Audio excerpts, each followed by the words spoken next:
Ko'rdinglar, bu muzlab qolgan sifatsiz antifriz.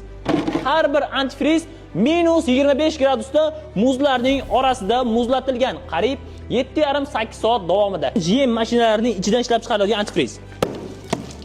Mana, minus 25 da ham bu muzlamagan.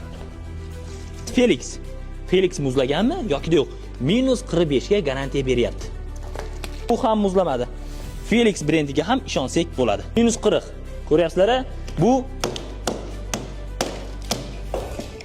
mana muzlab qolgan. X-Freeze. Mana shu antifriz ham tan narxiga 20 mingdan balandroq. Muzladimi? Ko'ramiz. Mana shu muzlar 25 gradusda bo'lgan. Bu antifrizlarga 40 gradus garantiya berilgan. Qaranglar. Sifatini ko'ryapsizlarmi? X-Cool minus 25 da muzlamadi. Qaranglar, muzlamagan. Ko'rdinglar?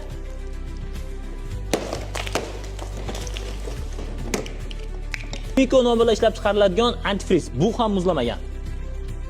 Cool Climate antifriz. Bu muzlamagan.